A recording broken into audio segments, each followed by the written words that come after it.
मैं डॉक्टर पुष्पा कुमारी, assistant professor, स्नातकोत्तर हिंदी विभाग, ऐसे महाविद्यालय भागलपुर, बिहार में कार्यरत हूँ।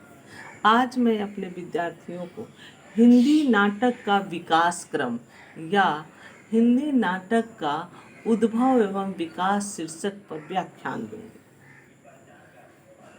हिंदी नाटक लिखने की परंपरा का सूत्रपात बाबू भारतेंदु हरिश्चंद्र से ही मानना चाहिए, क्योंकि इनसे पूर्व नाटक नाम से जो रचनाएं हिंदी में उपलब्ध होती हैं उनमें नाट्य कला के तत्वों का अभाव है। भारतेंदु जी ने युगीन परिस्थितियों को ध्यान में रखकर ऐसे नाटकों की रचना का मार्ग प्रशस्त किया जो भारतीय एवं पाश्चात्य नाट्य कला का समन्वयात्मक रूप प्रस्तुत करते थे। हिंदी नाटकों के विकास की परंपरा को निम्न कालों में वर्गीकृत किया जा सकता है। पहला, भारतेंदु युग सन 1857 ईस्वी से 1900 ईस्वी तक। दूसरा, प्रसाद युग सन 1900 ईस्वी से 1950 ईस्वी तक। और तीसरा, प्रसादोत्तर युग सन 1950 ईस्वी के उपरांत। भारतेंदु युगीन हिंदी नाटक 1857 ईस्वी से 1900 ईस्वी तक का काल। भारतेंदु युग में मौलिक और अनुदित दोनों प्रकार के नाटकों की धूम रही। इस युग के नाटकों में सुधारवादी दृष्टिकोण के साथ साथ राष्ट्रीय चेतना की अभिव्यक्ति हुई तथा युगीन समस्याओं को जनता तक पहुंचाने की चेष्टा की गई।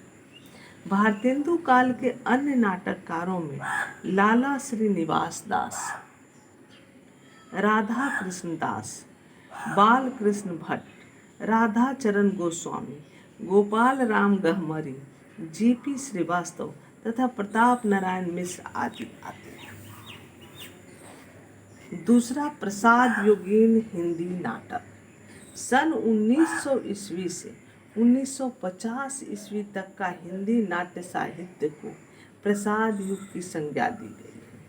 हिंदी नाट्य क्षेत्र में प्रसाद जी का आगमन वस्तुतः युगांतर प्रस्तुत करता है। प्रसाद काल से पूर्व हिंदी रंगमंच का पूर्ण विकास नहीं हो सका था। फलतः इस युग में ऐसे नाटकों की रचना हुई जो पाठ्य अधिक, अभिनय कम थी। इस युग में हिंदी नाटकों को प्रौढ़ता की ओर ले जाने वाला काल सिद्ध साबित तथा यह प्रौढ़ता विषय एवं शिल्प दोनों ही दृष्टियों से था। प्रसाद युगीन नाटककारों में हरि कृष्ण प्रेमी, उपेंद्र नाथ अस्क, वृंदावन लाल वर्मा, चतुरसेन शास्त्री आदि प्रमुख हैं। प्रसादोत्तर युगीन हिंदी नाटक।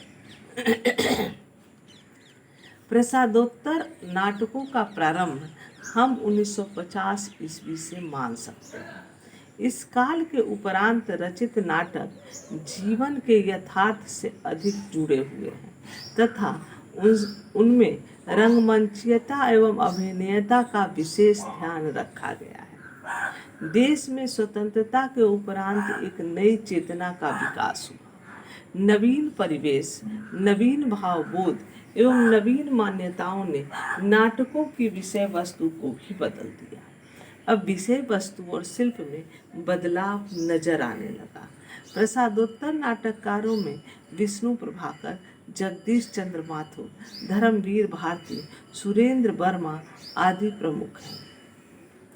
साठोत्तरी नाटक। साठोत्तरी नाटक जीवन में अकेलेपन, रिक्तता बोध, मानवीय संबंधों की जड़ता को अभिव्यक्ति देने वाले विषयों से संबंधित है। यह नाट्य साहित्य आधुनिक बोध की भूमिका पर लिखा गया है। स्त्री पुरुष के बदले हुए संबंधों, व्यक्तियों की खिन्न मनोदशा, अकेलेपन की पीड़ा इन नाटकों की विषय वस्तु रही है।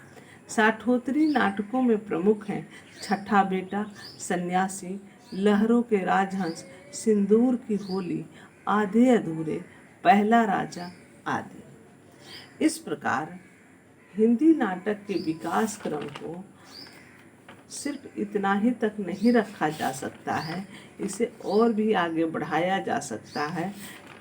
यह अलग विश्लेषण की विषय वस्तु है, किंतु जिस तरीके से हिंदी नाटक का और उद्भव और विकास हुआ उसमें और भी परिवर्तन की आवश्यकता अभी बाकी है। धन्यवाद।